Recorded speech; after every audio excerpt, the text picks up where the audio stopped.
하나님 말씀은 신약의 마태복음 13장입니다.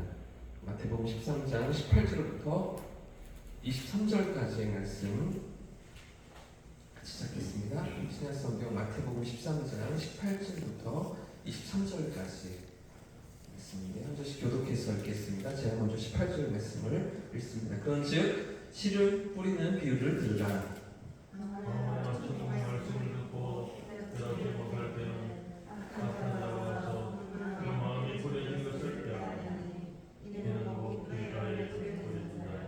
돌밭에 뿌려졌다는 것은 말씀을 듣고 즉시 기쁨으로 받되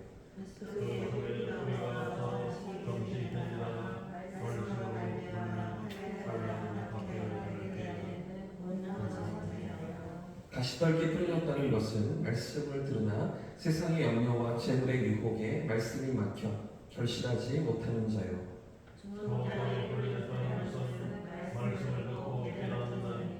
결실하여 어떤 것은 100배, 어떤 것은 60배, 어떤 것은 30배가 되느니라 하시더라. 할렐루야. 오늘도 말씀의 은혜가 우리 삶을 인도하실 줄 믿습니다. 어제 본문에서 우리는 마태복음 13장에 기록되고 있는 하나님 나라에 대한 7가지 비유, 전반적인 내용을 살피면서 그 가운데 비유로 말씀하시는 예수님의 이유가 무엇인지, 왜 천국을 비밀이라고 말씀하시는지를 살펴보았죠. 여러분, 왜 예수님께서 천국을 비유로 말씀하고 계십니까? 천국이 무엇이기 때문에? 신비이기 때문이었습니다. 신비이기 때문에 가난한 마음으로 겸손히 받는 자에게는 누구나 깨달을 수 있고 누구나 들어갈 수 있는 그런 천국이지만, 그러나 교만하고 높아진 마음으로 살아가는 자들에게는 어떻습니까? 도저히 이해할 수가 없는 것이죠. 깨달을 수가 없는 천국이라고 예수님 말씀하고 계셨습니다. 이런 제자들의 질문에 대해서 대답하시는 예수님의 장면을 어제 우리가 함께 살펴보았고요. 이제 첫 번째 씨 뿌리는 비유에 대해서 예수님 제자들에게 해석해 주시고 설명해 주시는데요. 네 종류의 밭의 의미가 무엇인지 오늘 본문에서 말씀하고 계십니다. 먼저 18절과 19절 말씀 다시 한번 더 읽어보겠습니다. 시작. 그런즉 씨 뿌리는 비유를 들으라. 아무나 천국 말씀을 듣고 깨닫지 못하기에는 악한 자가 와서 그 마음에 뿌려진 것을 빼앗나니 이는 곧 길가에 뿌려진 자예요. 아멘. 여러분, 씨가 길가에 뿌려졌다는 것이 무엇입니까? 당시의 이스라엘 백성들의 농사법은 우리나라와 상당히 다릅니다. 우리나라는 어떻습니까? 농사를 짓는다고 하면 먼저 밥부터 준비하죠. 땅을 잘 갈게 됩니다. 땅부터 비옥하게 만들기도 하고요. 심지어는 그 전부터, 그 한 해 전부터 땅에 이렇게 거름을 쌓아두기도 하고, 땅을 잘 준비하는 게 중요하다고 우리는 생각하지 않습니까? 그래서 땅을 잘 준비한 다음에 씨앗을 뿌릴 자리를 잘 또 확보해 놓고 그 위에다 심든지 그 안에다 심든지 씨앗 하나하나를 심는 것들을 우리가 그렇게 애쓰지 않습니까? 그런데 당시 이스라엘에서는 땅이 좋지 않았기 때문에 먼저 씨부터 뿌렸다고 합니다. 밭이라고 해봐야 잘 관리된 그런 땅이 아니라 버려진 광야 같은 땅이고 또 잡초가 무성한 그런 돌투성이의 밭이기 때문에, 그래서 농부는 그런 땅에다가 먼저 씨앗을 뿌려놓고요. 그 후에 밭을 갈아서 사람이 다닐 만한 길만 이렇게 만들어 놓는 그런 상황이라는 것이죠. 그러니 뿌려진 씨가 어떻게 되겠습니까? 말씀처럼 길가에도 뿌려지고 돌밭에도 떨어지고 가시떨기에도 떨어지는 그런 상황, 우리와 많이 다른 그런 농사법이겠죠. 하지만 이 말씀을 듣고 있던 제자들은 어떻겠습니까? 이 농사를 짓는 장면이 선명하게 그려졌을 것입니다. 쉽게 이 장면이 이해되었을 것인데요. 그래서 지금 예수님께서 설명하시는 4가지 밭이 무엇입니까? 첫 번째는 길가 밭이죠. 씨를 뿌려놓긴 했는데, 그런데 길가에 던져진 것입니다.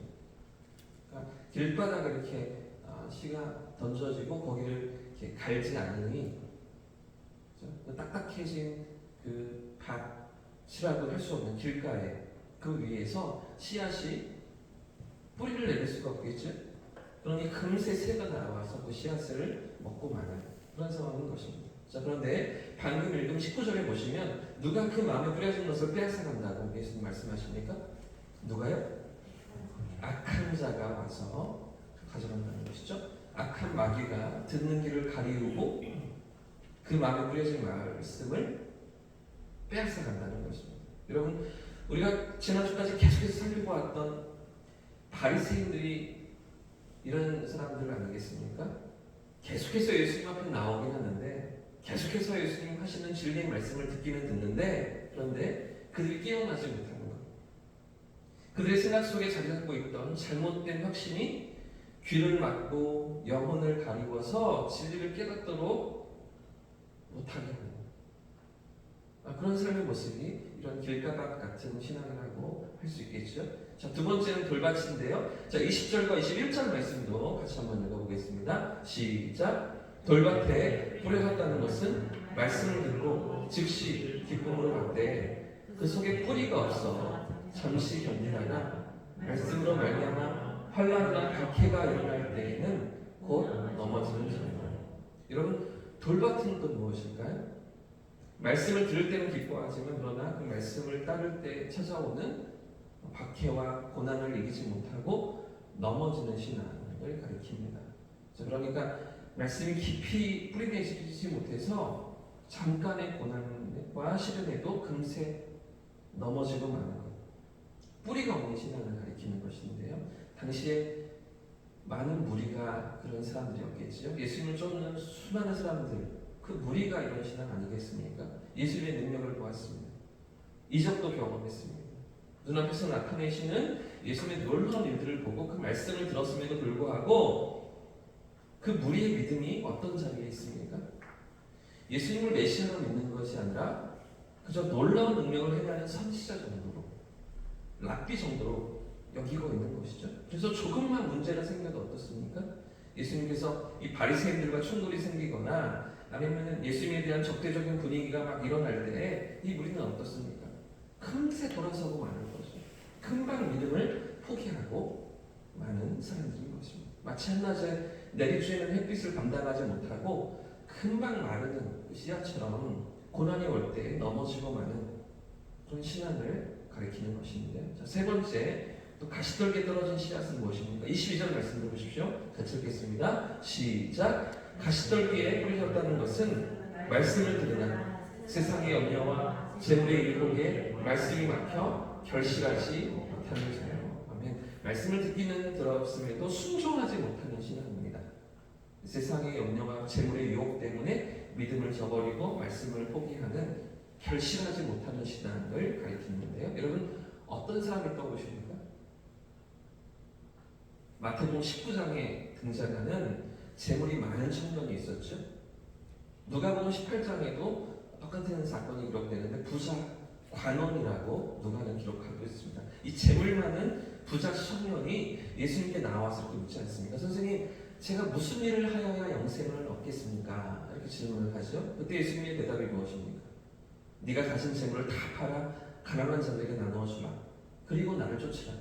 이렇게 예수님이 말씀하시는데 이 청년의 반응이 무엇입니까? 근심하며 떠나갑니다. 누가복음에서는 심히 근심하며 떠났다고 기록하는 것이죠. 여러분, 이 부자 청년의 문제가 무엇입니까? 정말 천국에 가려면 돈을 다 버려야만, 가난해져야만 들어갈 수가 있는 것입니까? 부자는 아무도 천국에 가지 못합니까? 그런 것이 아니죠. 그럼 무엇입니까? 그 청년에게 있어서 이 재물이 하나님이었던 거죠. 이 돈이 우상이었던 것입니다. 내가 믿고 의지하는 그 우상을 버리고 나를 쫓아야 한다. 예수님 그렇게 말씀하시는 것인데요. 이 청년은 그렇게 할 자신이 없는 거죠. 그렇게 할 수 없다고 생각하면서 근심하며 떠나가는 것입니다. 지금 가시떨기에 떨어진 씨앗처럼 세상의 염려와 재물에 대한 유혹에 붙들려서 이런 것들이 있어야만 내 삶이 안전하다, 이런 것들이 나를 지켜준다고 생각하면서 세상의 즐거움을 포기하지 못하고 결정적인 순간에 세상으로 나아가는, 하나님이 아니라 재물을 붙드는 것, 세상을 붙드는 것, 이런 신앙을 가시떨기에 떨어진 씨앗 같은 신앙이라고 예수님 말씀하시는 것이죠. 그렇기 때문에 우리 주님 하시는 말씀은 무엇입니까? 세상과 하나님을 겸하여 섬길 수가 없다라고 말씀하셨잖아요. 재물과 하나님을 같이 섬길 수 없다라고 말씀하시는 거예요. 결국 네 마음에 하나를 섬기는데 그것이 하나님이냐 그것이 재물이냐 우리에게 물으시는 것 아니겠습니까? 자, 여러분 마지막 네 번째 땅은 무엇입니까? 23절 말씀인데요. 23절도 같이 읽어보겠습니다. 시작. 좋은 땅에 뿌려졌다는 것은 말씀을 듣고 깨닫는 자니 결실하여 어떤 것은 100배, 어떤 것은 60배, 어떤 것은 30배가 되느니라 하시더라. 아멘. 잘 하시는 말씀이시죠? 가난한 마음으로 겸손한 심령으로 진리의 말씀을 받고 그 말씀을 지켜내므로 30배, 60배, 100배의 결실을 맺는 신앙인 것입니다. 여러분 오늘 우리의 신앙을 오늘 우리의 믿음은 어떤 밭이십니까? 오늘 나는 어떤 밭이라고 생각이 드십니까? 오늘 말씀에서 중요한 핵심 중에 한 가지는 시간 문제가 아니라는 것입니다. 시간 문제가 아니라 무엇이 문제입니까? 그 말씀을 받는, 그 씨앗을 받는 우리의 마음이 문제라는 것이죠.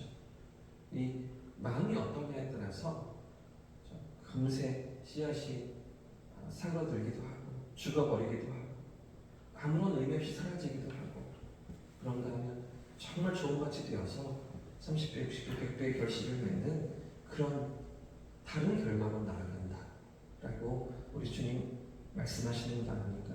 사랑하는 여러분, 좋은 땅과 같이 우리 심령을 옥토밭으로 기경하여서 30배, 60배, 100배의 결실을 맺는 저와 성도님들 되시기를 주님의 이름으로 축복합니다. 그런 믿음의 자리에서는 저와 성도님들 되시기를 축복합니다. 함께 찬송하고 기도하겠습니다.